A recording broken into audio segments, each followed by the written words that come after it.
Bien. Y vamos a compartir. Bueno, ¿se ve el PowerPoint de fondo? Sí. Sí, profe. Bien, perfecto. Bien. Bueno, vamos a empezar con virus. Yo esta semana en la otra comisión, ¿sí? Que también di virtual porque estuve toda la semana con un proceso gripal, ¿sí? Llamémoslo así entre comillas, no sé. Pero bueno, di el tema de terminé con este tema, que hoy lo vamos a terminar acá igualmente, ¿sí?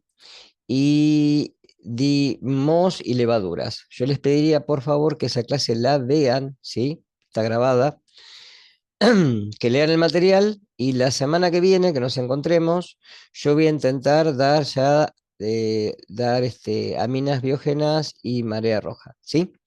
Con lo cual, anoten preguntas, dudas que tengan sobre la clase anterior y así nos ponemos parejos con la otra comisión. ¿Sí? ¿Puede ser? Van a ver que no es muy difícil. Vamos a cambiar de temática otra vez, ¿sí? De otros tipos de microorganismos y vamos a ver las diferencias que hay después entre distintos subtipos. Este año seguramente va a haber una guía de estudio como había para el primer parcial, ¿sí? Así que eso nos va... Oh, otra vez se me fue la cámara. Ahí está. Eso nos va a ayudar a ustedes para poder estudiar. Bien, vamos a ver qué son los virus o a qué se denomina virus, ¿sí? Em, Son patologías que en realidad se dan en especies animales, vegetales y también en bacterias, ¿sí? Eh, no son microorganismos, ¿sí? Eso por favor grábenlo desde ahora, porque a veces cuando leen, si leen de alguna literatura, de algún libro, no viejo, porque ya no, ustedes no leen mucho de libros, ¿no? Pero generalmente si uno busca bibliografía no actualizada, los encuentra como microorganismos y está mal, ¿sí? No son microorganismos, no tienen forma de poder ni reproducirse ni tener metabolismo, salvo que parasiten a una célula. Es decir, utilizan una célula como huésped. Son parásitos intracelulares obligados. Es decir, eh, cuando uno estudia un poquito la evolución de los organismos, eh, tenemos ciertas particularidades en el sistema evolutivo que han ido cambiando con el transcurso del tiempo. Por ejemplo, ¿sí? Cuando uno estudia la teoría endosimbionte, ¿sí? Está hablando de, justamente, simbiosis es la asociación de dos formas de especies distintas para dar generalmente un paso más adelante y contribuirse entre sí. Generalmente hay muchos ejemplos en la naturaleza y no escapa esto porque uno puede suponer, por ejemplo, que las mitocondrias podrían haber sido células procariotas que con el transcurso del tiempo pasaron a ser partes de una célula mucho más evolucionada. Eso es lo que dice la teoría endosimbionte, ¿sí? Ahora, los virus, evidentemente, han seguido un camino opuesto. Han perdido su individualidad, ¿sí? Y solamente pueden cumplir su ciclo viral cuando están dentro de una célula huésped susceptible que los pueda alojar y que les permita ser una maquinaria en realidad metabólica, ¿sí? Para su propia reproducción. ¿Está claro? Fuera de la célula son totalmente inertes, ¿sí? Por eso a veces decimos que, ustedes vieron cuando tuvimos la enfermedad por COVID, ¿sí? Por ese SARS que, bueno, trajo esta pandemia a nivel mundial que nos marcó una diferencia histórica. Fíjense que decían que se transmitía por fomites, es decir, por contacto con superficies, prendas, etcétera, y además que se transmitía por contacto respiratorio, ¿sí? Entraba por vía erógena, fundamentalmente, ¿sí? Yo en una época cuando fue la pandemia di una clase, hay una clase grabada, si la quieren buscar después en internet está, sobre COVID, sobre lo que se sabía en ese momento, ¿no? Obviamente. Solamente lo di con una cuestión informativa en esta asignatura, después lo saqué porque en realidad con el transcurso de las investigaciones se vio que este virus no se transmitía por alimentos, ¿está? Igual que el virus del HIV o el virus de la hepatitis B, no se transmite por alimentos, ¿sí? Ahora, eh, dijimos lo que no son, ahora vamos a ver lo que son, ¿está? ¿Hasta acá está claro? Fíjese que estamos cambiando mucho de escenario, ¿sí? De lo que venimos viendo hasta ahora a esto, y hay una ventaja muy considerable. Entonces, considerados, está marcado con negrita para que lo vean antiguamente por algunos autores como unas formas pequeñas de video, porque por ejemplo se decía que la vacuna Salk, que la vamos a ver después para la poliomielitis, era realizada a virus muerto, ¿sí? Pero no, en realidad los virus no están vivos ni están muertos, están por debajo del nivel celular, es decir, están al nivel de las organelas, para que se den una idea, como si fuera una mitocondria, como si fuera un cloroplasto, están a ese nivel, ¿sí? Y eh, no se pueden ver al microscopio óptico, otra característica particular. Solamente se puede revelar su presencia ante el microscopio de barrido electrónico, que justamente resuelve, ¿sí? El tamaño de, por ejemplo, un cloroplasto, ¿sí? O una membrana celular, ¿está? Ahora, otra cosa que tenemos que tener en cuenta, que además de esto, solamente van a ser, digamos, perjudiciales cuando entra un organismo que sea susceptible. Por eso vamos a ver que vamos a dividir en virus vegetales, virus animales y virus de bacterias o bacteriófagos, ¿sí? Y sí o sí, como dice ahí abajo, necesita una maquinaria celular para poder reproducir su progenie. Anoten esa palabrita porque creo que no está escrita en ningún lado, ¿sí? Progenie es la descendencia, vengamos a decir, de los virus que una vez que salen de una célula pueden infectar a otra. ¿Hasta acá estamos? Ahora, eso es lo que no son. ¿Qué son? Están conformados únicamente por proteínas, ¿sí? Y solamente un ácido nucleico. Es decir, o son virus de ADN o son virus de ARN. O tienen ácido desoxirribonucleico o ácido ribonucleico. Y hay distintas formas. Hay especies que pueden tener ácido nucleico de una sola hebra, es decir, monocatenario, o de dos hebras, puede ser lineal, circular. Pueden ser virus de ADN, de ARN, ¿sí? De cadena positiva o negativa. Eso va a depender si justamente este fragmento de ADN sirve ya de molde para poder hacer la replicación, la traducción de proteínas en el citoplasma de la célula huésped, o tiene que pasarse a una copia de ARN, ¿sí? Para, si es negativo, para volverse positivo, y de esa forma recién poder tomar control de la síntesis proteica. ¿Estamos? Vamos a ver también que hay distintas versiones, por eso es un criterio actual de clasificación, ¿sí? Ahora, como no tienen metabolismo propio, ¿sí? No pueden autoconservarse, no pueden autorregularse, ¿sí? Y no pueden autorreproducirse. Solamente tienen un mecanismo genético de reproducción que se dice por programa. Ahora vamos a ver un poquito más eso más adelante, donde se dice que puede estar activo o inactivo. Por eso, yo les dije muchas veces que hay que tener cuidado con un portador asintomático. Porque, por ejemplo, vamos a ver patologías en las cuales el huésped no manifiesta signos de la enfermedad, ¿sí? Pero puede ser un portador.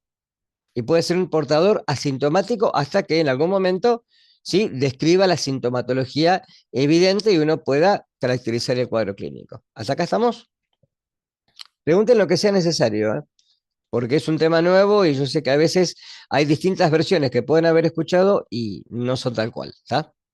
Por ejemplo, yo les dije un momento que el término virulencia no viene de virus. El término virulencia viene de la capacidad, ¿sí? De agresividad de la especie. que puede ser más o menos dañina. Entonces es más o menos virulento, por eso es el aspecto cuantitativo, no cualitativo. ¿Está? Agustina, ¿alguna pregunta? ¿Nada? ¿Seguro? No, no, no, bien. Bueno, pregunten lo que sea necesario, ¿eh? Bueno, ahí tiene, genoma, ADN o ARN, nunca los dos. No hay virus que tengan los dos. Ojo, hoy en día, cuando uno lee un poquito más la letra más chiquita de todas las investigaciones modernas, va a descubrir que hay virus que se llaman virus helpers, ¿sí? O helpers o incompletos, ¿sí? Sería la palabra más. No son ayudadores, son incompletos. Son virus que tienen genomas de distintas especies, que no es lo mismo, ¿sí? Por ejemplo, eh, cuando yo cursé virología hace ya un tiempo, ¿sí? Me marcaron a rajatabla de que los virus no cruzan barreras de especies, ¿sí? En realidad, en parte es cierto eso. Es decir, el parvovirus canino no afecta al humano. El virus de la gripe humana no afecta a los animales. ¿Está claro? Ahora, estos virus incompletos, como tienen genes emparentados de distintas especies, por ejemplo, en los mamíferos pasa esto, ya tenemos 3 eventos a nivel mundial de que esto ha sido la consecuencia de enfermedades que han pasado de otras especies al humano. Por ejemplo, tuvimos la gripe aviar, ¿sí? Que fue detenida en Oriente. No sé si se acuerdan el año pasado que salió en todas las noticias que en Mar del Plata había que tener cuidado con los lobos marinos porque y le decían a la gente que no se acercara, que no sacara fotos, y la gente se acercaba y se sacaba selfie al lado de los lobos, ¿sí? Porque podían tener gripe aviar, ¿sí? Después, bueno, el cuadro, encima la lobera de acá es una lobera enferma, es una lobera de animales muy viejos, ¿sí? Que vienen generalmente ya después de varios lugares que son excluidos a terminar su vida acá, ¿sí? Si ustedes ven a lobera de acá y ven a lobera de Necochea, van a encontrar una diferencia pero abismal. A veces son lobos jóvenes, hay hembras, hay cachorros, es una lobera vital, ¿sí? En cambio de acá, si han pasado por el puerto, vieron que, bueno, son animales que lamentablemente están ya más en vía de extinción que otra cosa. Ahora, esa fue la primera. Después vino la gripe porcina, ¿se acuerdan? Que fue la gripe A, que nos afectó a nosotros también porque entró de alguna manera, porque no se hizo, es más, nos dijeron que hiciéramos reclusión y estábamos todos en el shopping, en vacaciones de invierno. Y después vino la enfermedad por COVID, transmitida evidentemente por cruza de porcino con murciélago y con el humano. ¿Está claro? Es decir, que esto hizo que uno modifique un poquito esa tendencia de que los virus no cruzan barreras de especies. Barreras de especies que están muy separadas, sí. Los virus animales no afectan a la especie vegetal o a la especie bacteriana, pero sí dentro de especies muy emparentadas, ¿sí? Fundamentalmente en los mamíferos ya se ha visto que sí hay cruzamiento a través de estos virus que son incompletos, que completan genes cuando pasan de una especie a otra. ¿Está? Bien, ahora, eso en cuanto a la genética. Eh, en cuanto a la parte proteica, se puede dividir en dos. ¿Sí? Hay muchos virus que tienen lo que se llama núcleo cápside. La palabra cápside viene de cápsula, es como si fuera un caparazón, que lo que hace son proteínas que recubren y protegen a los ácidos nucleicos de las nucleasas, ¿sí? Que están, por ejemplo, en el citoplasma celular. ¿Sí? Y luego tenemos una cápside, que esa está en todos los virus, independientemente de si puedan tener nucleópsido o no.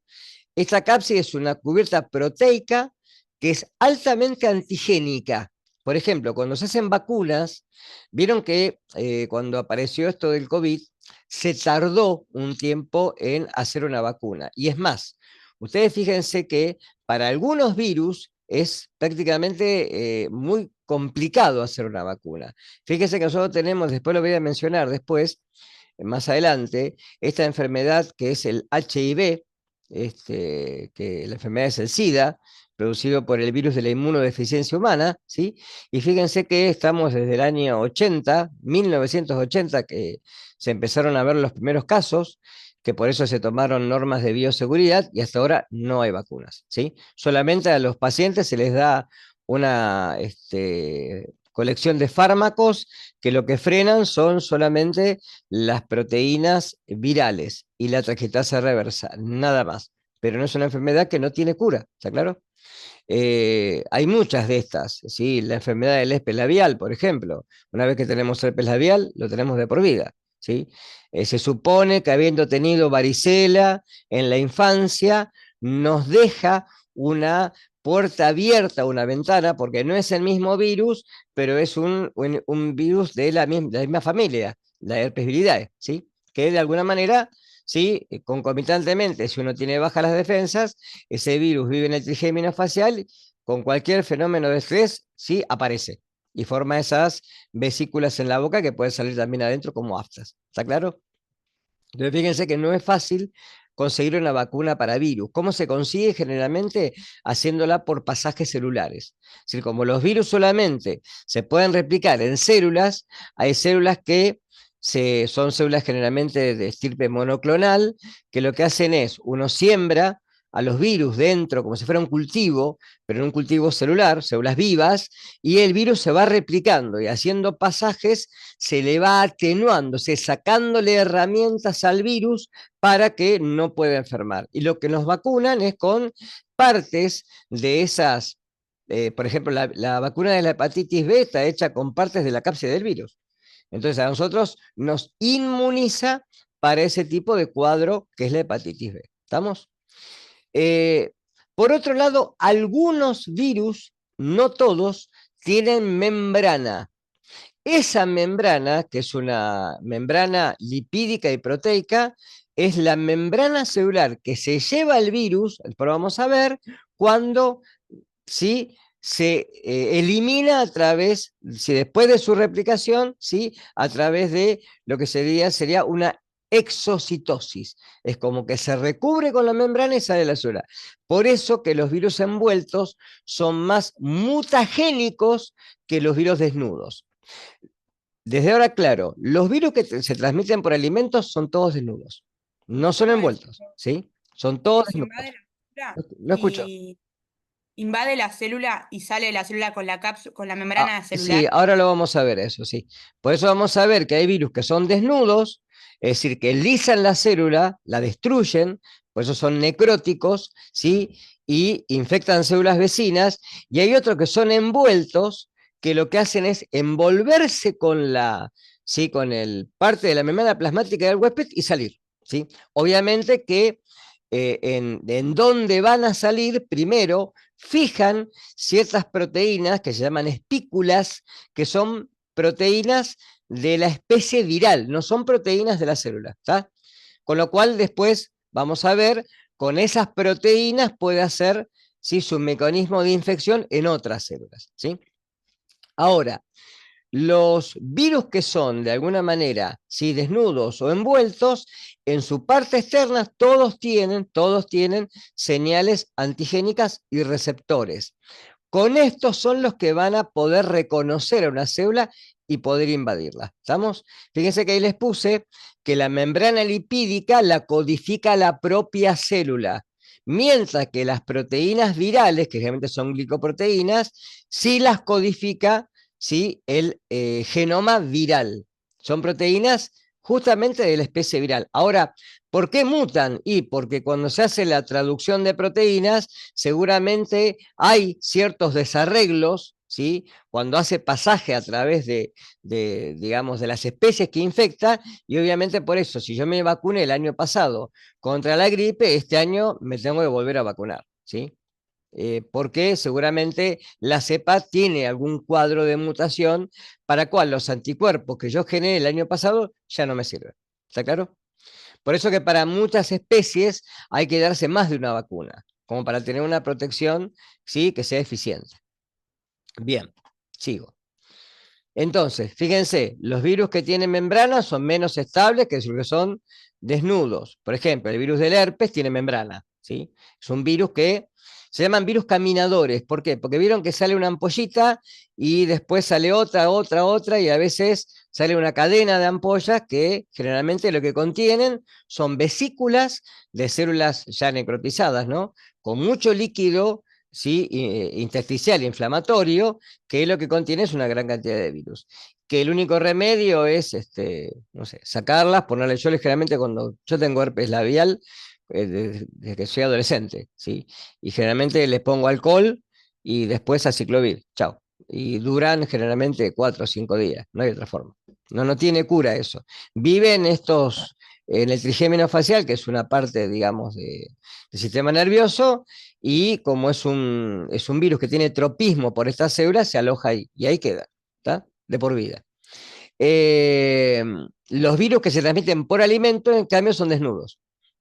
Con lo cual, los virus envueltos, fíjense que no flanquean los líquidos, los fluidos estomacales, que son altamente ácidos, ¿sí? En cambio, los virus que son desnudos, sí. ¿Sí? Los que pueden flanquear el estómago llegan al intestino y o por vía faríngea o por vía intestinal invaden y hacen septicemia, ¿sí? Que es lo que vamos a llamar viremia. ¿Qué más? Que me haya quedado acá. Ahí está lo de arrastrando la membrana, ya lo dije. Bueno, clasificación, para clasificarlos. Como hay mucha diversidad, muchísima diversidad de virus, ¿sí? Hay que clasificarlos, ¿sí? Generalmente se pueden clasificar, como dije, dependiendo del material genético, si es de ADN, si es de ARN, etcétera, ¿sí? Dependiendo la forma que tienen, que como dije recién, únicamente esta forma se puede ver al microscopio electrónico, no al microscopio óptico, ¿sí? La forma puede ser icosaédrica, que son como cristales, ¿sí? Como vieron al principio en la primera filmina, en donde estos especies de proteínas forman distintos vértices y aristas, y es como un globito, como un cristal, ¿sí? Como si fueran varios prismas superpuestos, y es lo que vemos de la cápside de la proteína, ¿sí? También puede ser helicoidales, es decir, si tienen forma de hélice, como helicoide, como el virus del mosaico del tabaco, que lo tienen en la filmina del lado izquierdo, ¿sí? Pueden ser virus amorfos, es decir, no tienen formas como el que está en el medio, el virus de la gripe, pues son envueltos, entonces no tienen forma. Y también depende, como le dije, al huésped.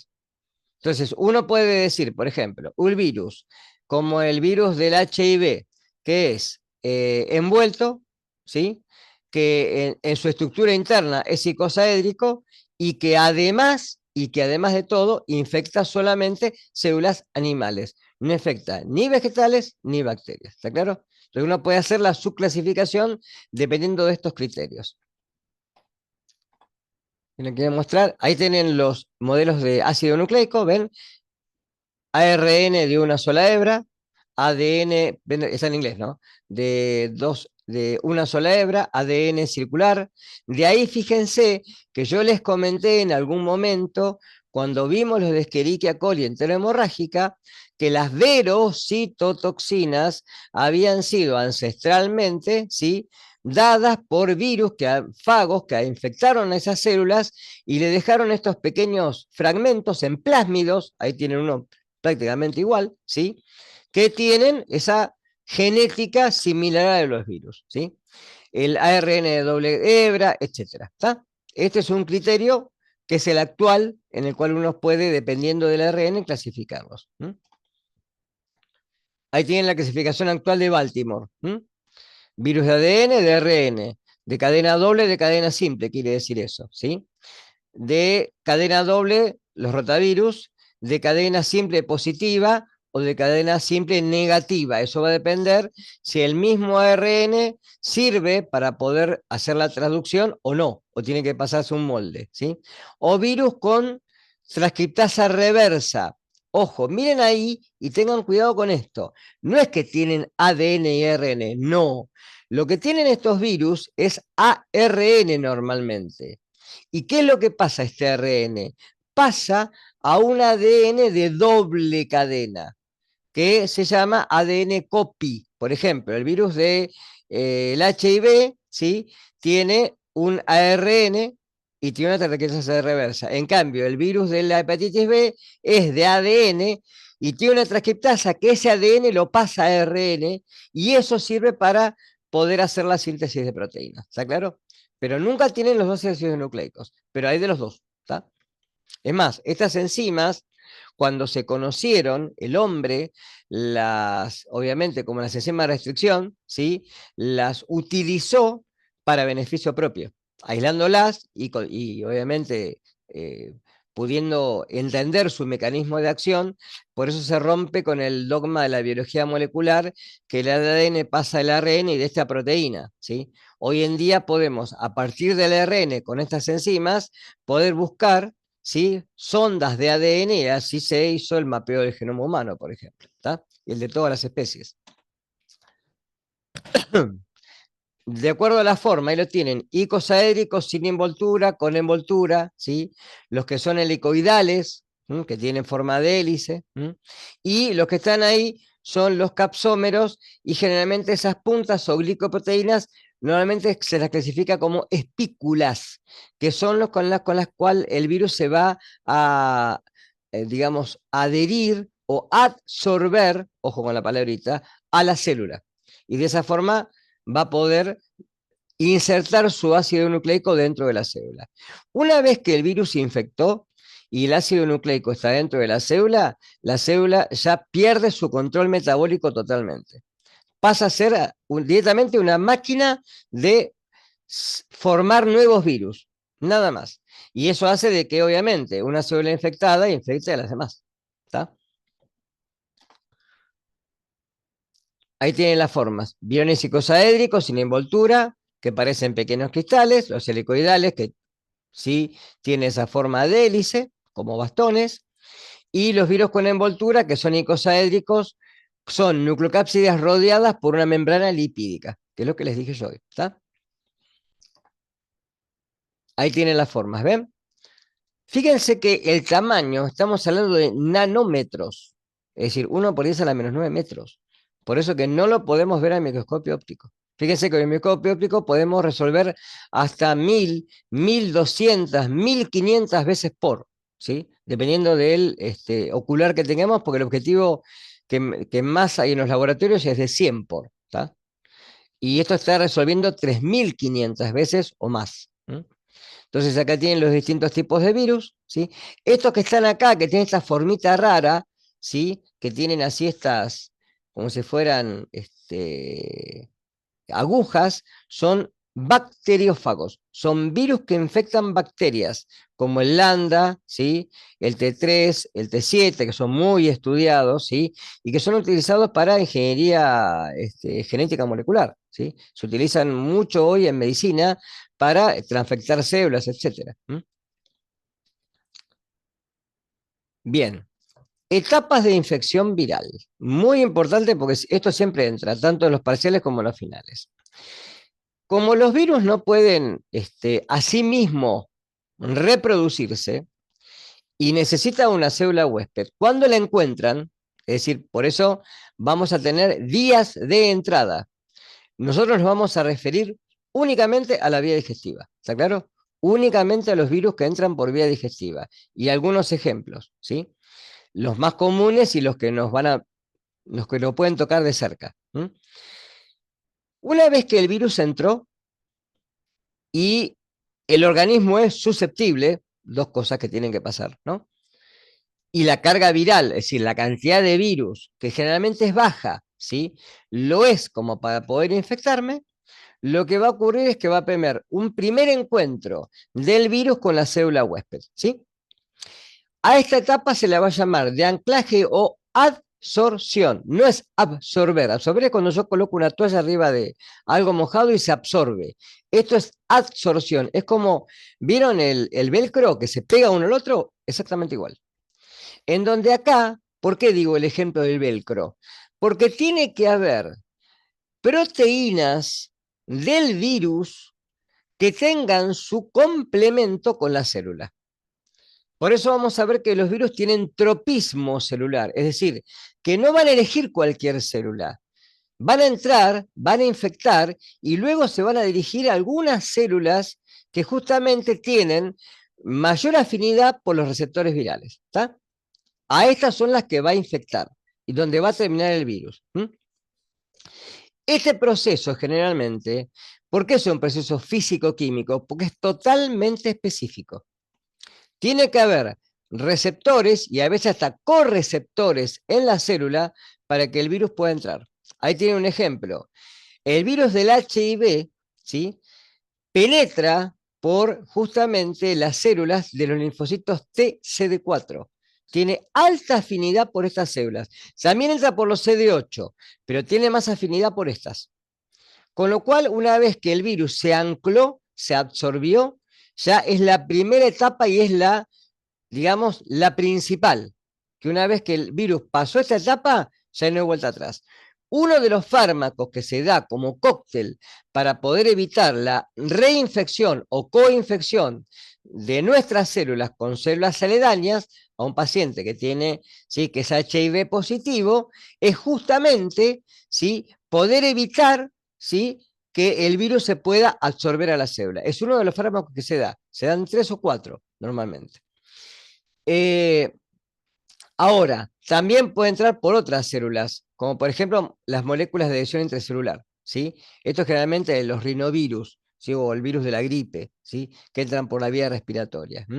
O receptores de las inmunoglobulinas, las D, como por ejemplo el virus de la poliomielitis, que lo vamos a ver a continuación. ¿Está? Es decir, que si no hay receptores, el virus no entra.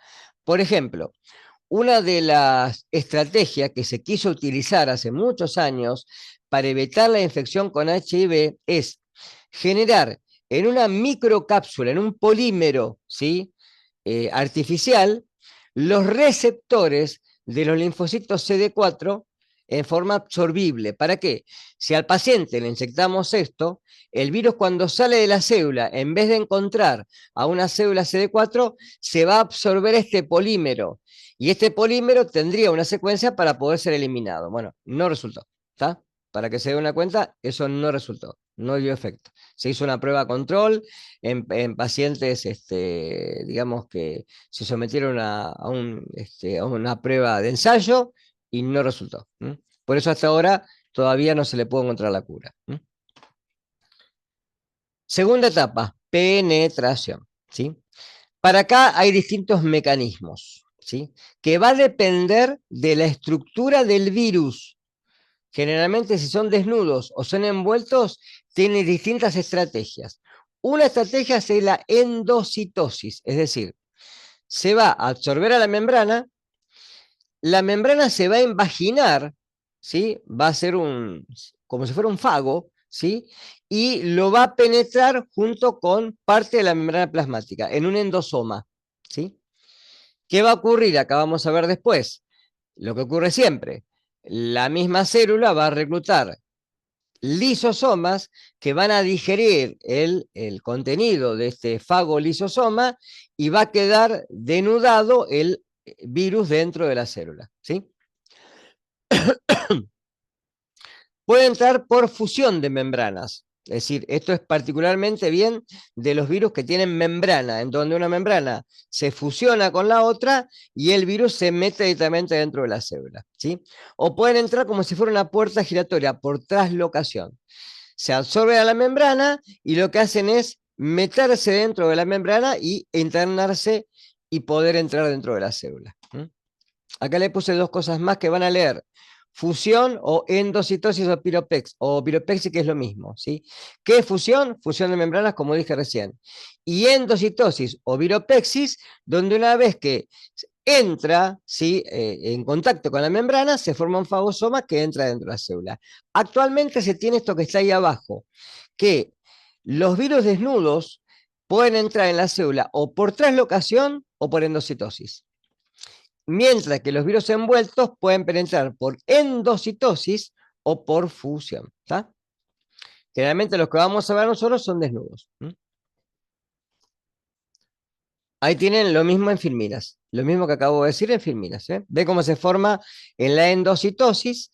Se forma una especie de endomembrana que hace que después el virus se pueda liberar dentro de la célula.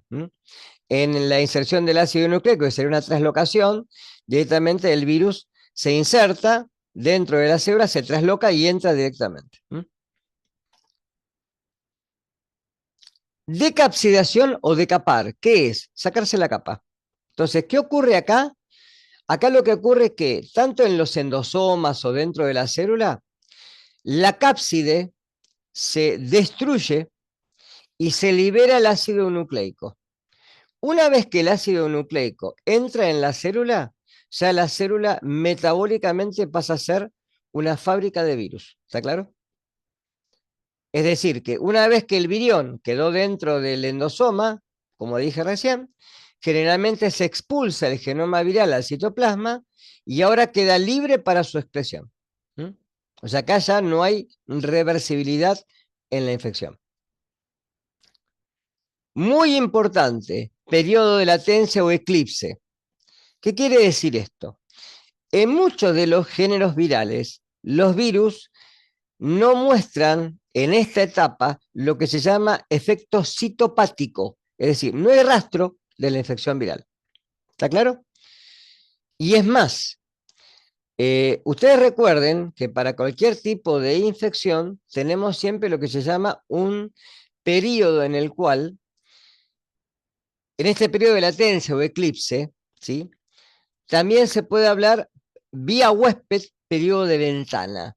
¿Qué es el periodo de ventana? El periodo de ventana es el cual los métodos de diagnóstico de laboratorio no registran todavía la infección como infección fehaciente, ¿sí? Por más que sean muy sensibles. Con lo cual, por ejemplo, una persona que en algún momento se infecta con el virus de HIV, hasta dentro de unos días, una semana, hoy creo que es más o menos el periodo, por PCR puede ser más rápido, ¿sí? No se puede saber si es HIV positivo o no, ¿está claro? Porque hay un periodo en el cual todavía el organismo no formó una respuesta de tipo humoral y no hay anticuerpos, ¿está? En este periodo, a diferencia, lo que no se ve es en la célula ningún rastro de la infección viral, que sí vamos a ver que eso se ve cuando la célula sea infectada, se necrotiza y se ve lo que se llama efecto citopático. ¿Está? Siguiente etapa. Replicación. ¿Sí? Acá hay una etapa precoz y tardía, se llama generalmente, o de proteínas de fase temprana y proteínas de fase tardía, en donde acá el virus ya lo que hizo es su ácido nucleico, ya sea de ADN o de ARN, de cualquier tipo, toma control de la maquinaria celular, ¿sí? En algunos casos, como por ejemplo los adenovirus, el virus del HIV, el virus se instala dentro del núcleo. Esa instalación puede ser de dos formas.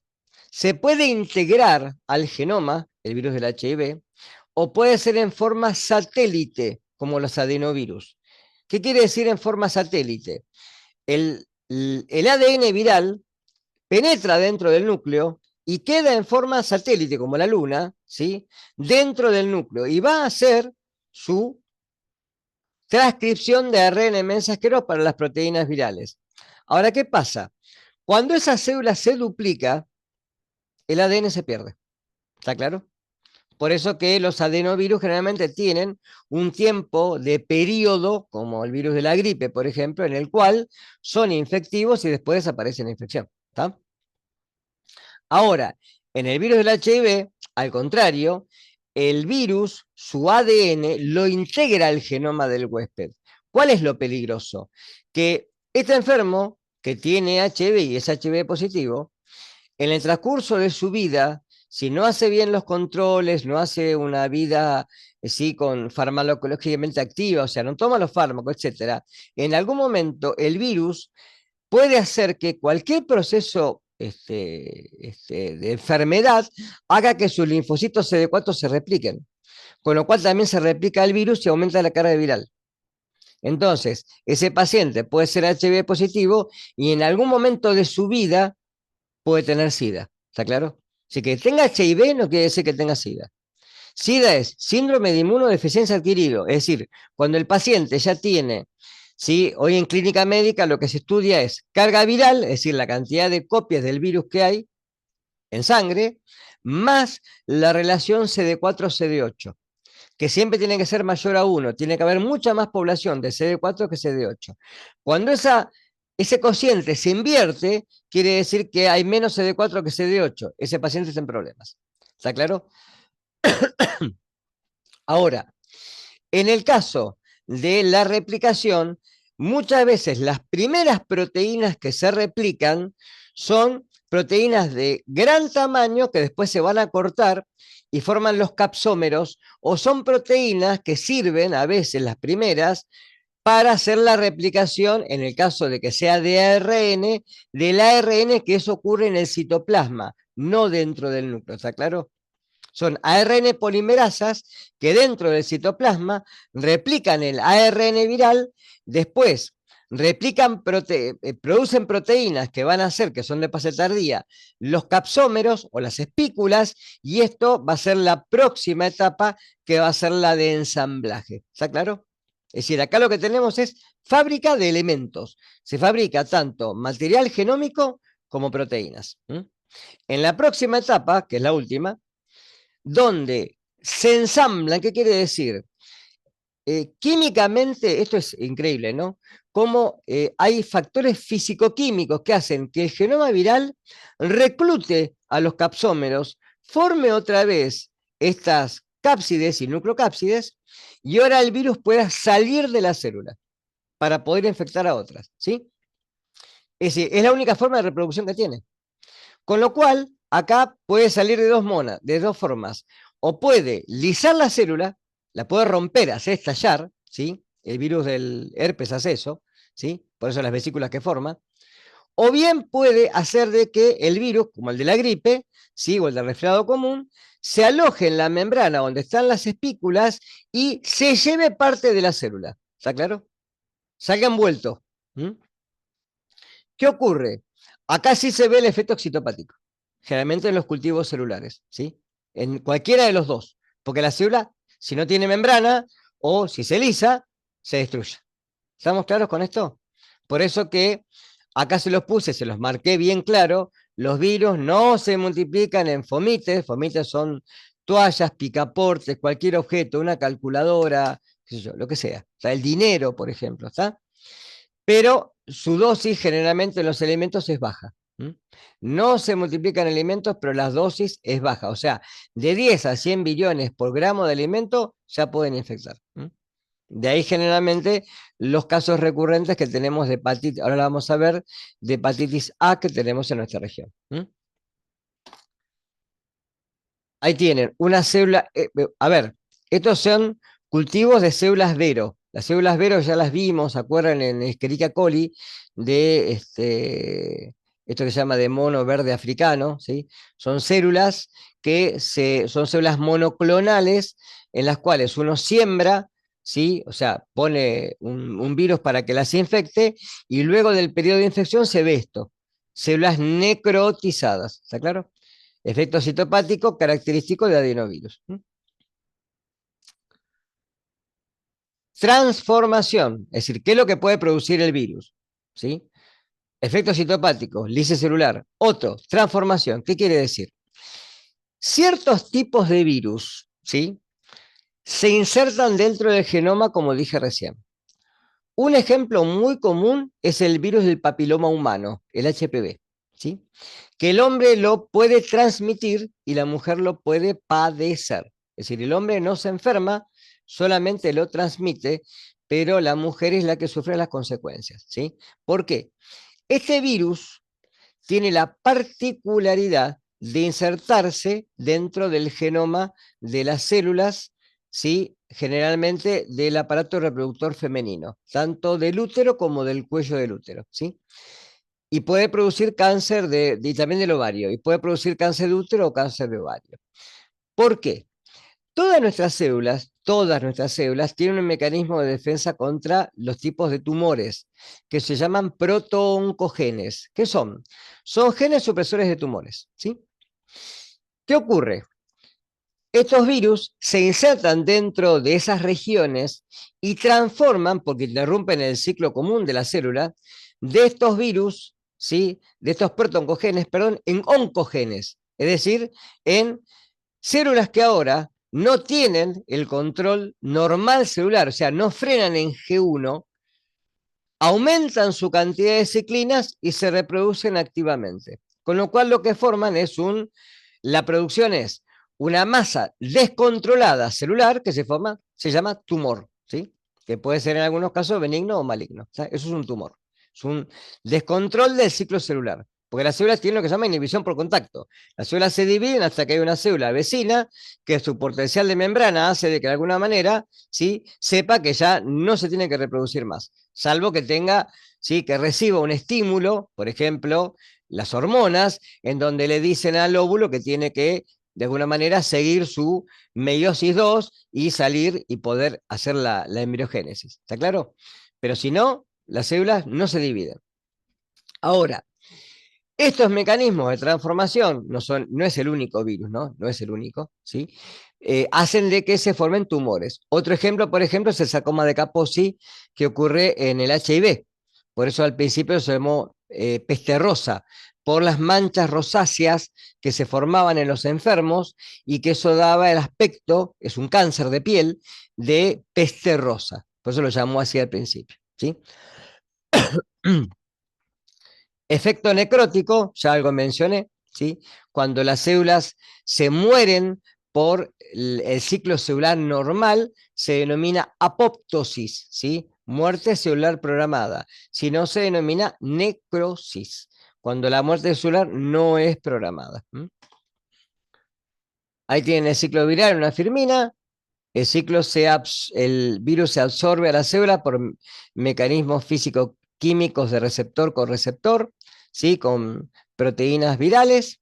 Esto hace de que penetre en la célula, pierde la envoltura, lo que es la decapsidación, y luego el ácido nucleico puede replicarse, hacer la transcripción de proteínas virales, se ensambla y se libera por las dos formas que vimos recién: por semación, liberación o protrusión, como lo quieran llamar, o exocitosis, son sinónimos, ¿sí? O porque lisa la célula. ¿Tá? Esta célula está infectada, ya no puede cumplir su ciclo celular normal y ya se la condenó a la muerte. ¿Quedó claro? ¿Tá? De ahí la agresividad de los virus. Ciclo viral en tiempo. El periodo de eclipse, el de latencia, el de acumulación de partículas virales y el periodo de elevación del título. Esto es lo que se ve generalmente cuando uno, ¿sí?, puede, en un cultivo celular, ¿tá?, concentración de células productivas, uno puede ver cómo aumenta la progenie del virus dentro de las células. Y acá lo tienen en el genoma. Cada genoma tiene, ¿sí?, ciertas regiones, proteínas. Es un gen para proteínas tempranas, el gen que replica el ácido nucleico, las proteínas de la cápside y los factores que van a dar el ensamblaje y liberación. Infección viral, periodo de latencia y luego, ¿sí?, el periodo de maduración en donde el virus ya puede infectar otras células. Ustedes van a preguntar, ¿pero nosotros no tenemos mecanismos de defensa? Sí, generalmente el mecanismo natural de defensa es el interferón, ¿sí?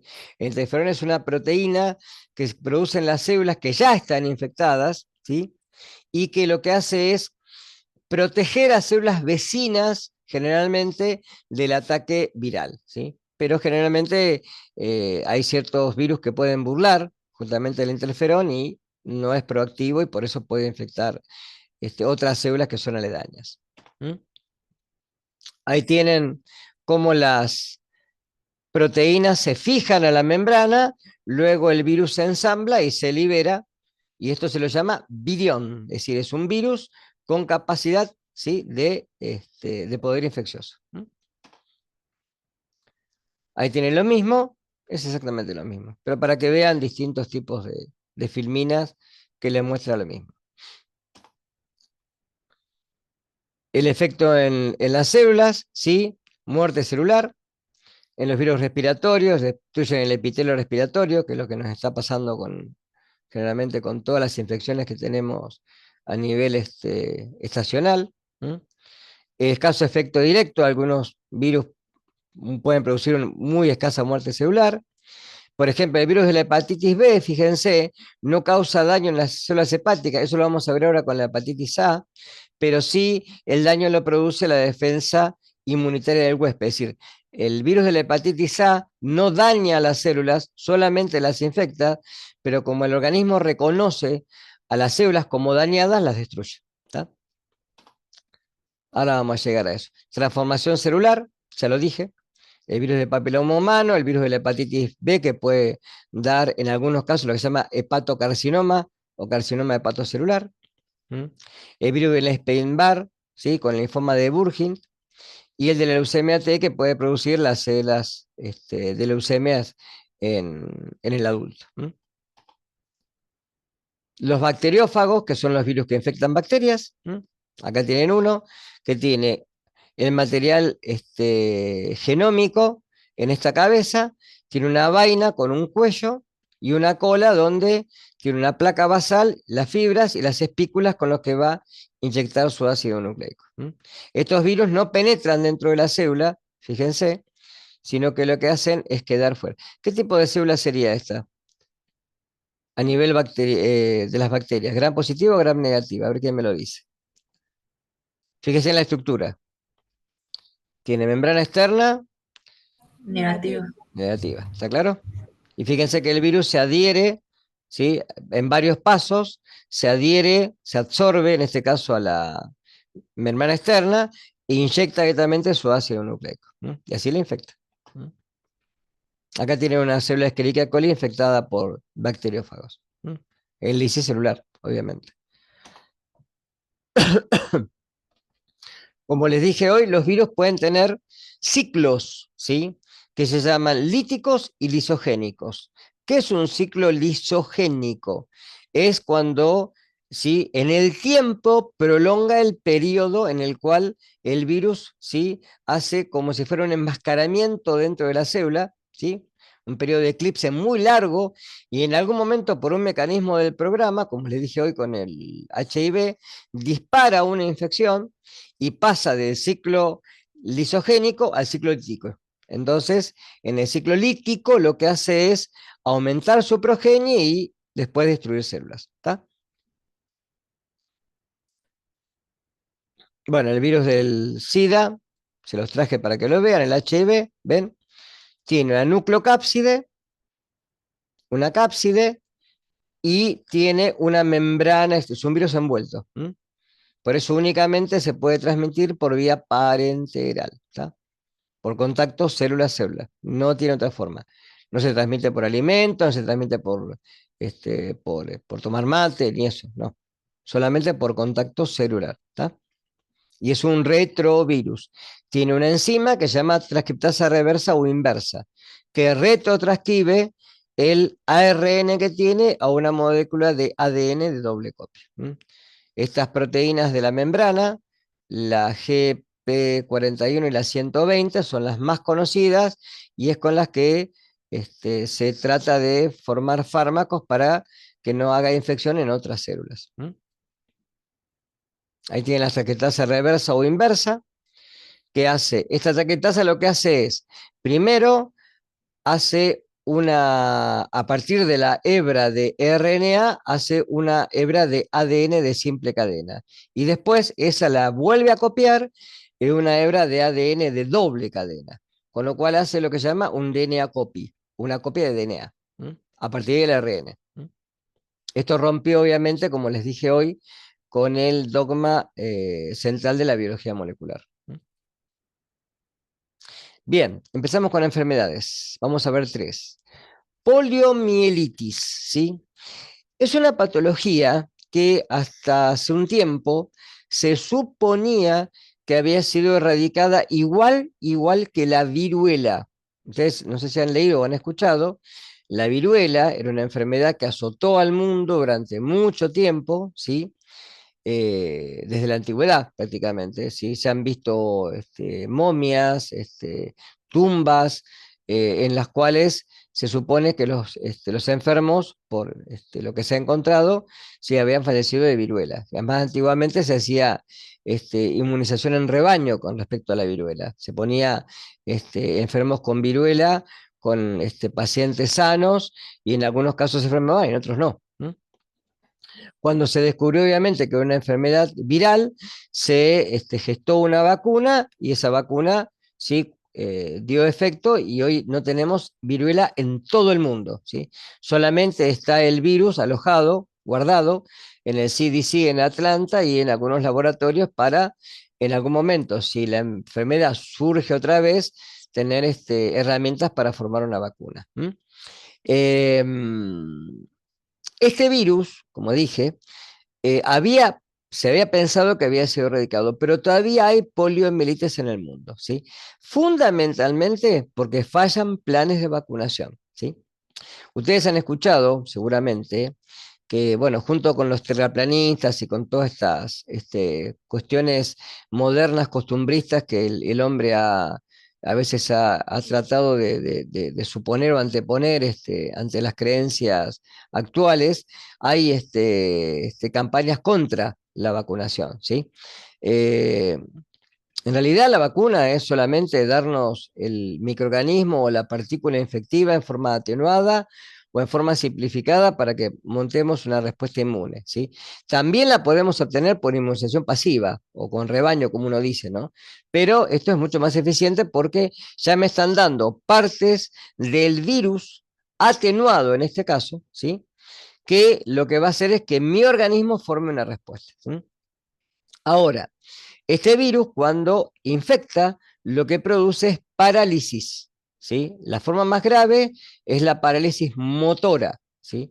Por eso el paciente puede quedar paralítico, por ejemplo, desde la médula espinal hacia abajo. ¿Mm? De ahí la complicación de este virus, ¿sí? Y además se transmite por alimentos. ¿Mm? Peor todavía. Familia Picornabilidae. Es un enterovirus, es un poliovirus, ¿sí? Son virus de ARN, fíjense, 20 a 30 nanómetros, ¿sí? De solamente una cadena, y se replican, como dije hoy, en el citoplasma celular. No necesitan llegar al núcleo, ¿sí? No son envueltos, con lo cual se transmiten por alimentos y se transmiten por fecalismo, es decir, el humano, ¿sí? Que puede estar infectado o puede tenerlo como portador asintomático, ¿sí? Puede transmitir por contaminación a los alimentos a otros humanos. ¿Está claro? No hay, digamos, transmisión por animales, no existe. Afecta a menores de 5 años, generalmente niños y generalmente menores de 2. Es una enfermedad generalmente cosmopolita, es mundial, ¿sí? Antiguamente, bueno, no se sabía digamos, el trasfondo de la enfermedad, hoy se sabe bien la sintomatología, cómo se produce, y recuerden que se transmite por alimentos contaminados, ¿sí? ¿Cómo ocurre? Acá el virus va a entrar con los alimentos y primero va a invadir el tejido linfoide de la faringe. Y ahí va a ser lo que se llama primera replicación. En esa primera replicación, cuando aumenta su progenie, va a seguir dos caminos. Un camino va a ser que cuando los alimentos, junto con todo esto, sean deglutidos, pasen al sistema digestivo, ¿sí? Y otros, a través del tejido linfoide, pasan a la circulación general. A esto que mencioné recién se lo va a llamar primera viremia o viremia primaria. Lo pueden leer de las dos maneras, ¿sí? Los que llegan por el conducto digestivo hacia el intestino van a penetrar a nivel de las placas de Peyer y en los ganglios se van a reproducir dando lo que se llama segunda viremia o viremia secundaria. Todo este cuadro va a traer que, tanto por una vía o por la otra, va a aumentar la carga viral. Y los virus por vía circulatoria y linfoide van a llegar hacia el sistema nervioso, en donde tienen tropismo por el sistema nervioso central, fundamentalmente a nivel medular. ¿Está claro? Acá está. ¿Sí? Resultado, diseminación. lo que se llama viremia, ¿sí? Viremia o septicemia o viremia a nivel orgánica, celular. Preferencia, tropismo, sistema nervioso central, ¿sí? Se va a localizar en neuronas y lo que va a producir es necrosis celular, ¿sí? Va a dar fenómenos en los cuales va a haber una destrucción, una degeneración de la cromatina nuclear fundamentalmente, y esto va a acompañar a todo un proceso muy inflamatorio, ¿sí? ¿Dónde se va a localizar fundamentalmente? En las astas anteriores de la médula espinal, ¿m? Donde acá va a ser necrosis celular y por eso va a paralizar al paciente, ¿sí? Generalmente a nivel medular, desde la médula hacia abajo, ¿sí? Distintos cuadros. Puede haber una poliomielitis menor que dura generalmente 3 a 5 días, ¿sí? Donde hay un cuadro bien faríngeo, ¿sí? Donde puede haber febrícula, o sea, el punto termostático por debajo de los 37,5, ¿sí? Puede haber anorexia, malestar general, odinofagia, que se los puse, que es el dolor en la faringe. ¿Vieron cuando uno traga y siente dolor al tragar, como si tuviéramos una faringitis? Eso es odinofagia, ¿sí? Y esto generalmente puede autolimitarse, ¿sí? En la poliomielitis mayor, el cuadro va a depender del sistema inmune del individuo. De ahí lo importante de los planes de vacunación. ¿Saben cuál es la vacuna que se le da a los chicos? ¿Saben cuál es la vacuna esta? La actual. La antigua era la Salk. Hoy es la Sabin oral, que son esas gotitas que le dan a los bebés realmente al primer mes de vida, ¿sí? Por ahí. Que después se da refuerzo al año, si no me equivoco. Después que buscaron el plan, en el calendario anual. Pero es una vacuna obligatoria, no es optativa. No es como, por ejemplo, la de meningococo o la de hepatitis A, que tendría que estar en el plan y no lo está, ¿sí? Pero esta es una vacuna obligatoria, no es optativa. ¿M? Hay una forma no paralítica que realmente da fiebre, dolor de cabeza, dolor muscular, puede dar algunas parestesias, parestesias parálisis, ¿sí? O hiperparestesias, ¿sí?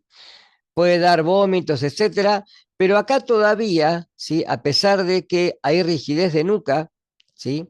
Eso es el signo más bien meningio. Fíjense que con los chicos cuando tienen meningitis, inflamación en las meninges, ¿sí? Tienen lo que se llama rigidez de nuca, ¿sí? No pueden hacer esto.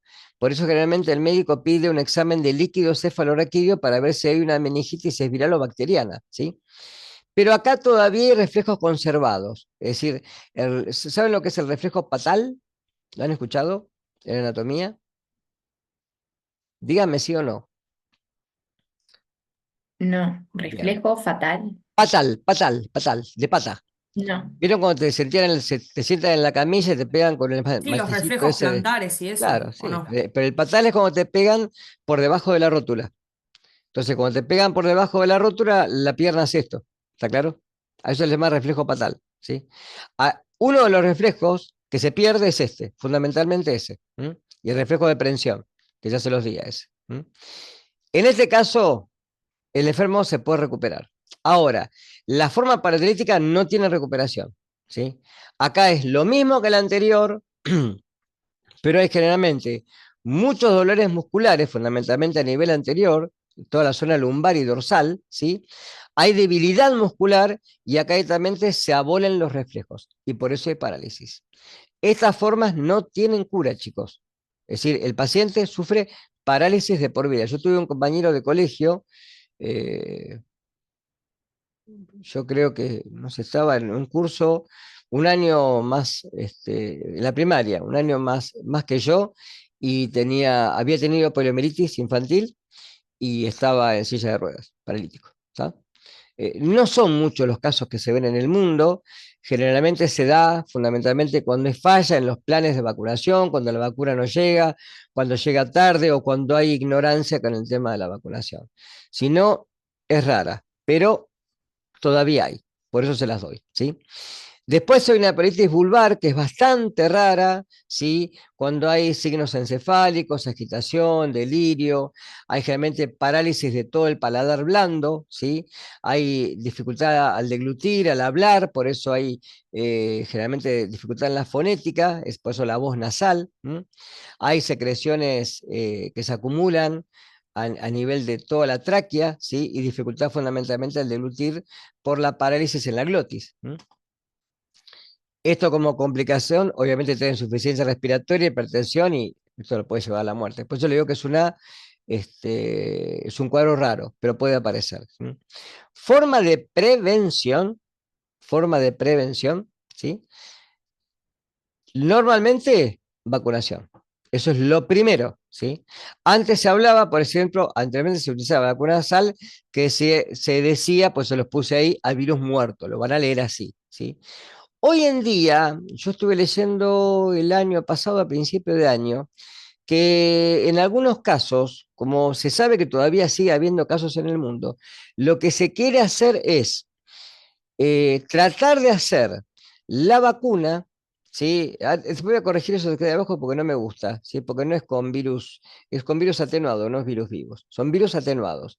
Es la vacuna Sabin, la que se utiliza hoy, que es la Sabin oral. Lo que se quiere hacer es hacer una combinación de las dos vacunas.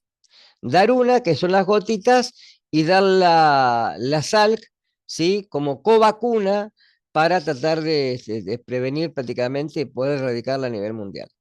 Pero bueno, no sé, es lo que leí y no, después no escuché más nada. Ahí tienen un enterovirus en una fotografía con barrio electrónico. Y ahí tienen virus con, lo he marcado, fíjese, 3.500 veces magnificado, ¿no?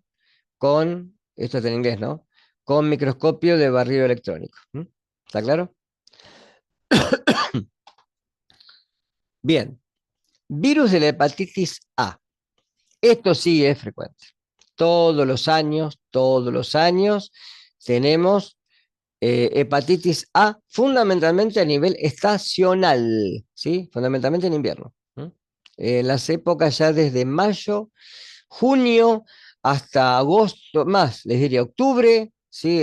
Yo me acuerdo en el materno se veían casos típicos de pacientes pediátricos con hepatitis A. Familia picornabilidad es un hepatovirus en vez de un enterovirus, ¿sí? O heparnavirus. Es un tipo T7-2 y es esférico e icosaédrico.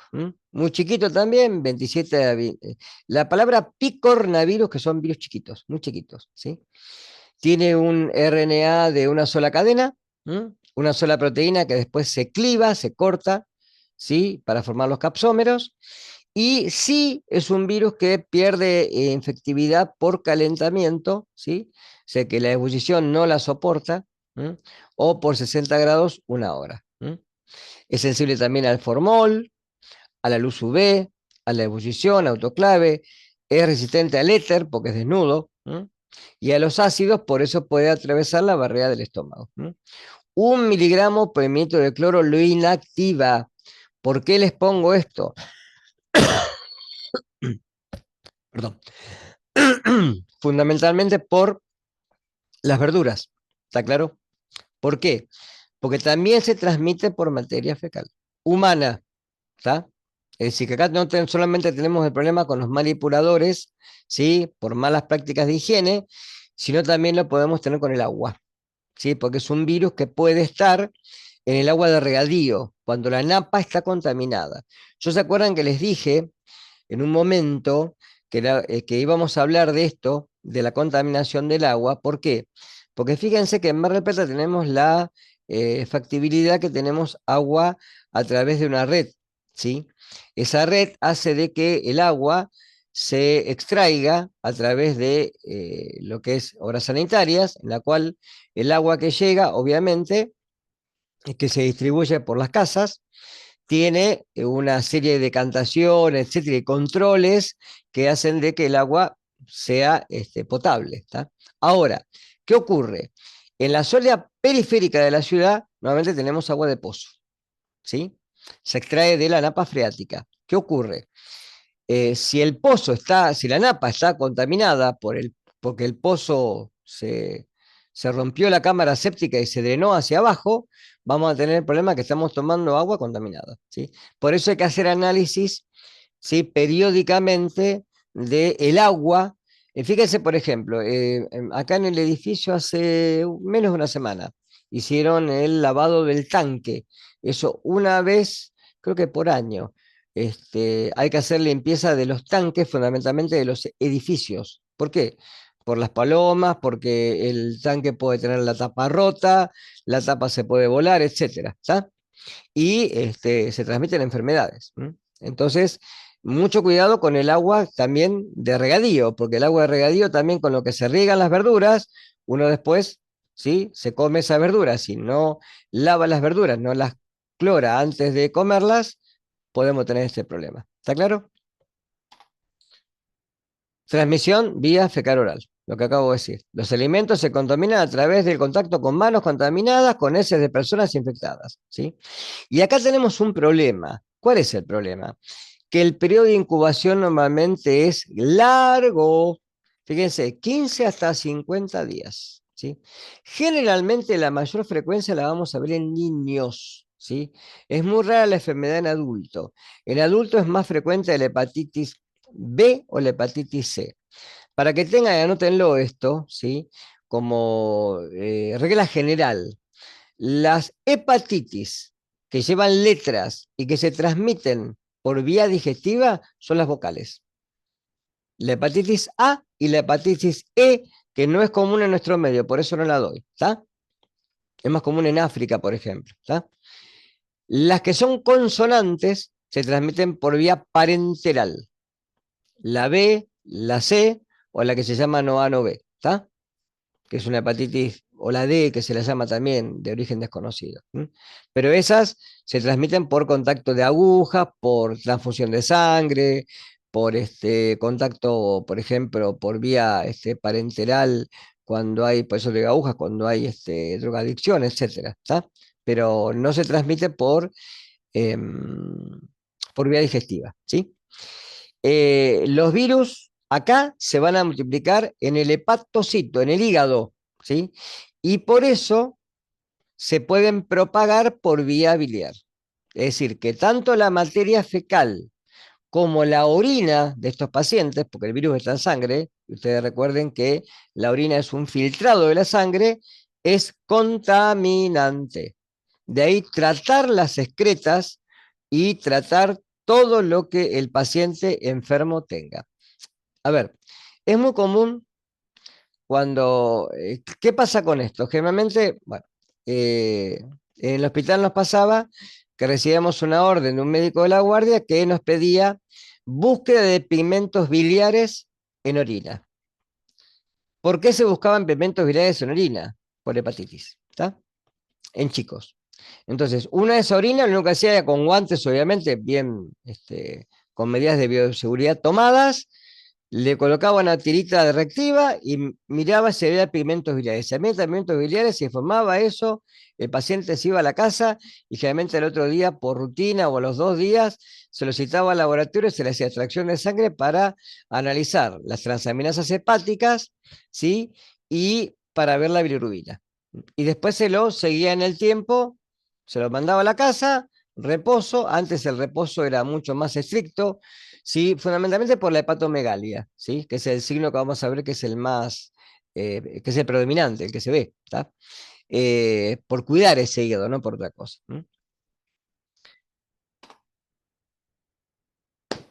Evolución clínica. ¿Qué es lo que vemos? ¿Qué es lo que dije recién? Primero una fase preictérica, ¿sí? Donde puede haber fiebre, fatiga, falta de apetito, ¿sí? Dolor de cabeza. Puede haber afección de las vías respiratorias por contigüidad con compresión con el hígado en el diafragma, pero eh, lo más común acá es la hepatomegalia. Lo que me tiene que llamar la atención, lo que le llama la atención al pediatra, es la inflamación del hígado. Palpa el hígado en el lado derecho, en la parte inferior, y lo que se nota es fundamentalmente inflamación hepática. ¿sí? Obviamente, transcurrida esta etapa, como hay inflamación hepática, ¿qué ocurre? Y recuerden lo que les dije hoy. Acá el virus infecta las células, pero no las destruye.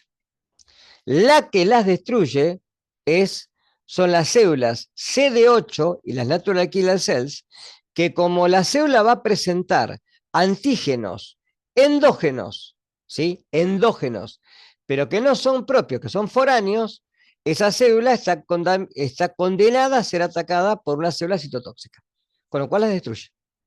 Y hay necrosis hepatocelular. ¿Estamos? En esta necrosis hay, obviamente, destrucción de célula hepática. El hígado se inflama, se obstruyen las vías biliares. Por eso, ¿qué pasa? Ustedes recuerden que el hígado es un receptor de muchas sustancias, como por ejemplo la vía digamos, de la reconversión de la hemoglobina. Ustedes recuerden que los eritrocitos viven aproximadamente 120 días.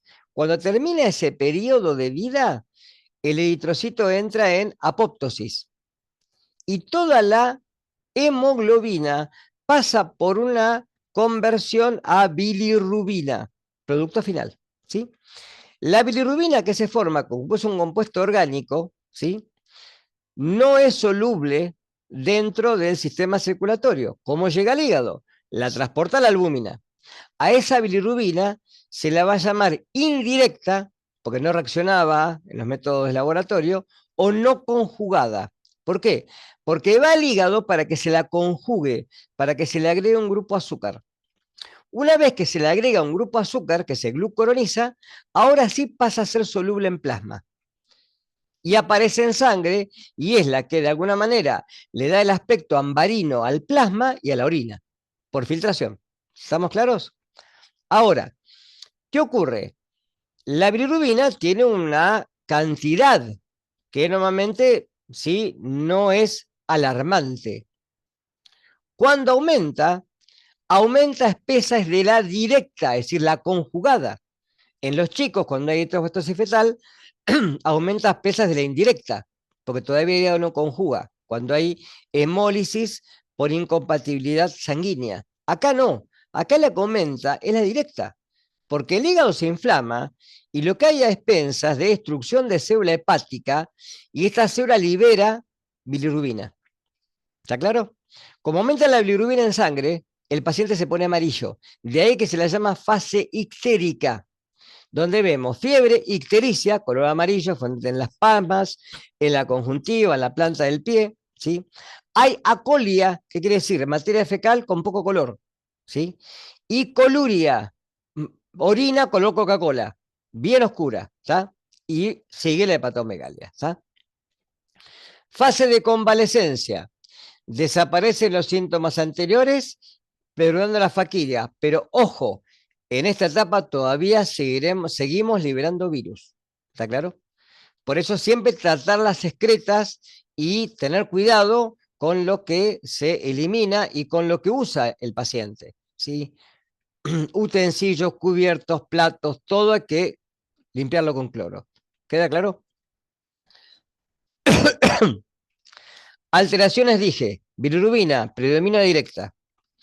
Pero también se elevan las transaminasas hepáticas. No sé si están viendo algo en bioquímica de metabolismo de proteínas, pero las transaminasas son enzimas que lo que hacen es transaminar, pasar un grupo amino de un aminoácido para transformarlo en otro. ¿Tá? Por eso hay aminoácidos que son esenciales, que los tenemos que consumir con la dieta, pero hay otros que no, que los podemos, ¿sí?, transformar. ¿Sí? Estas dos enzimas, que están en muchos órganos, pues también están en el hepatocito, se aumentan. ¿Pero cuánto? Muchísimo. 20, 40. Yo he visto pacientes en el hospital, es más, hice un trabajo una vez que lo publiqué con pacientes, no fueron muchos chicos por suerte, ¿no? Pero un trabajo que hice retrospectivo, un estudio epidemiológico retrospectivo de 5 años con 12 pacientes que tuvieron lo que se llama hepatitis fulminante, que iban al Garrahan, paciente pediátrico obviamente, ¿no?, con criterio de trasplante hepático.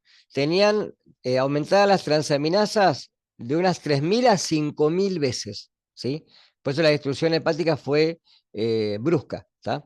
Por eso no es una enfermedad, digamos que a veces puede ser fácil de resolver, ¿tá? Nuevamente, en casos normales, el paciente sufre todo esto y el periodo generalmente de 30 días ya está en convalecencia, se recupera y después puede volver a su actividad, ¿tá?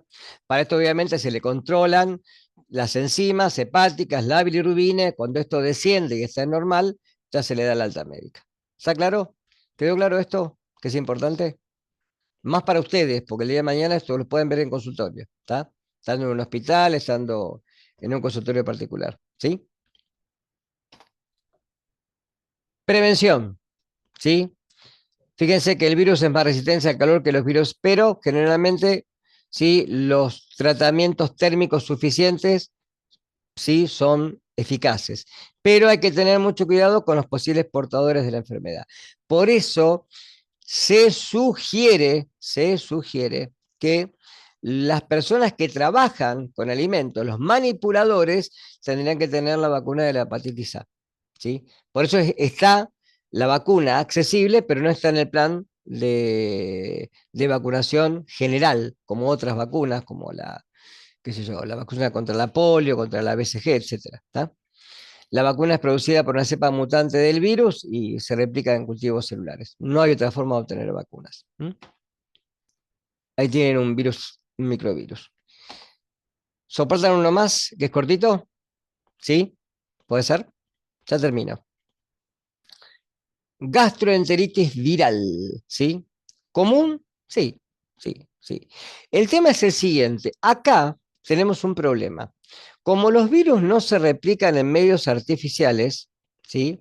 O cultivos normales de laboratorio, sino solamente a nivel celular, muchas de estas gastroenteritis pasan desapercibidas, ¿sí? ¿Por qué? Porque se hacen, a veces el médico envía un cultivo laboratorio, da negativo y no hay seguimiento, ¿está? Por eso a veces tenemos en el año eh, recurrentemente gastroenteritis virales que no se saben si son virales o no lo son, ¿sí? ¿Por qué se dan? Generalmente se dan o por rotavirus o por calicivirus. La palabra rotavirus viene de virus como si fuera en una rueda de carreta, porque tiene la cápside y la nucleocápside adentro y tiene proteínas que unen a las dos. Y parece como si fuera una rueda de carreta, ¿sí? De la palabra rotavirus. Y calicivirus porque tienen forma de cáliz, solamente por eso, ¿sí? Como por ejemplo el virus Norwalk, ¿sí? Generalmente son virus que se llaman virus entéricos, ¿sí? Y pueden afectar tanto a niños como a adultos, ¿sí? En nuestro medio le diría más población infantil, en nuestro medio, ¿sí? En población adulta lo que pasa es que a veces el paciente tiene una gastroenteritis, como es una diarrea que vamos a ver que es osmótica, ¿sí? Y dice, bueno, tuve una descompostura, no, ni siquiera va al médico, toma una dieta, hace una dieta astringente y ya está, y se curó, pero no sabemos si eso no es. Los rotavirus son virus con unos genomas de ARN, segmentado de doble cadena, y no tienen envoltura, por eso se transmiten por alimentos. Son generalmente la causa más importante de diarrea grave en lactantes y fundamentalmente en menores de 3 años. ¿Tá? Algunos, fundamentalmente cuando son lactantes, pueden requerir hospitalización y rehidratación a nivel oral, fundamentalmente porque la diarrea es bien osmótica. Patología. Infectan y necrotizan células epiteliales del intestino. Con lo cual hacen dos cosas. Por un lado, ¿sí? Hay una diarrea de tipo osmótico y por otro lado se interrumpe la absorción eficaz de carbohidratos a nivel intestinal. Generalmente un periodo de incubación de 48 horas, puede haber diarreas, vómitos, fiebre y deshidratación, y como les dije, la diarrea es bien osmótica, no hay leucocitos ni sangre en las deposiciones. Por eso se las puede diferenciar de otras patologías a nivel bacteriano. Ocurre en todo el año. Esto es una filmina que saqué de un lado. Acá ocurre más en verano que en invierno, les diría. ¿Sí? Esto está más traído de países del norte, donde sí es más en países fríos. Acá tenemos más diarreas infantiles en verano que en invierno. Virus Norwalk es un calicivirus, ¿sí? Generalmente también se da como brotes epidémicos, más que todo por consumo de mariscos, ¿sí? Y es muy ubicua y tiene disposición bien mundial, ¿sí? Ocurre en todo el año. La infección generalmente provoca también una alteración de las células del ribete del cepillo y fundamentalmente lo que da es una diarrea con mala absorción intestinal, ¿m? Y con pérdida de electrolitos. ¿M? Por eso hay que rehidratarlo y recomponerlo a nivel nutritivo. ¿M? Manifestaciones, una incubación de 18 a 72 horas. Puede haber náuseas, dolores abdominales, vómitos, pero no es nada. ¿Ve? Fíjense, fiebre leve, ¿m? Y se autolimita en 24-78. Y acá tiene un resumen de los RNA virus para que más o menos tenga una idea. Nada más. ¿Está? Este era cortito. Bueno, los cansé. Dejo de compartir. ¿Preguntas? ¿Algo? No, ¿Seguro? no. Bueno, escúchenme. Esta clase la dejo grabada, la subo después, ¿sí? Para que si quieren la necesiten, la vuelvan a ver, porque el tema este es importante, ¿sí? Miren por favor la clase que di el miércoles de mohos y levaduras. No es, hay cosas que resalté como muy importantes, ¿sí? Y la clase que viene, que ya nos vemos, que yo voy a estar en la facultad, si necesitan me hacen preguntas sobre eso, y daría la clase de marea roja y aminas biógenas, ¿sí? El material este, junto con el de mohos y levaduras para leer, ya está, ¿sí? Ya está en plataforma, está habilitado. Y después les dejo esta clase abajo linkeada en el donde dice virus, ahí les dejo la clase grabada esta, y la otra está en la pestaña de mohos y levaduras, ¿sí? Bueno, pónganme por favor el presente en el chat. Pónganme nombre y apellido, así yo después la semana que viene completo la panilla, ¿sí?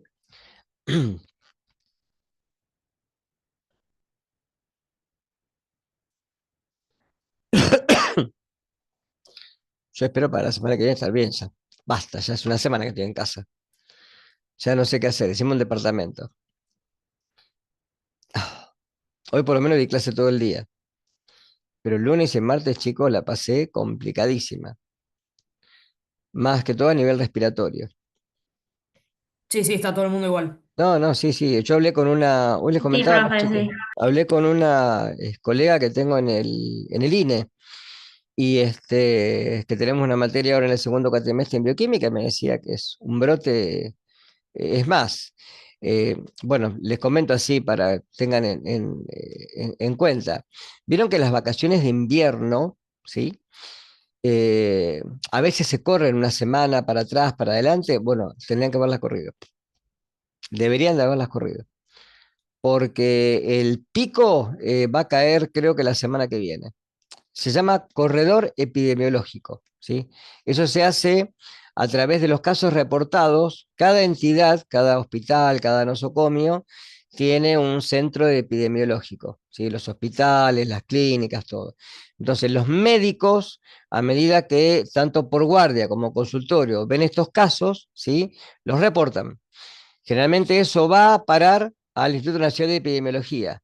Y eso generalmente a nivel zonal, ¿sí? Y a nivel nacional se reporta a La Plata, que es donde está no me va a salir ahora, bueno, no importa, el Malbrán, ahí me salió, que es el Centro Nacional de Epidemiología de todo el país, ¿sí? Desde ahí se toman conductas epidemiológicas.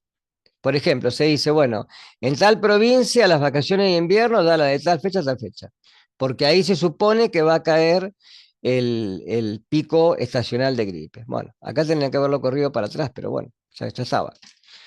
Pero bueno, vamos a ver que cuidarse del frío. Vamos a tener temperaturas, yo lo que escuché, temperaturas muy bajas, y el sistema inmune no está preparado para pasar de 6 grados a 4 grados bajo cero. Por más que queramos meterle leña, no hay caso. Y bueno, todas estas infecciones respiratorias son porque el virus entran por vía aerógena, ¿no? Y los transmitimos entre nosotros, ¿sí? Vamos tosiendo a algún lado y desparramamos virus por las mitocotas de flu a granel, ¿no? Pero bueno, cuídense del frío y bueno, nos vemos la semana que viene, ¿sí? ¿Pusieron al presente todos? Sí, profe. Sí. Bueno, Chao, profe. Nos bueno, vemos. buen Adiós. fin de semana y nos vemos en la semana que viene. Sí, bueno, Chao, profe. descansen. Chao, gracias. Chau, chau.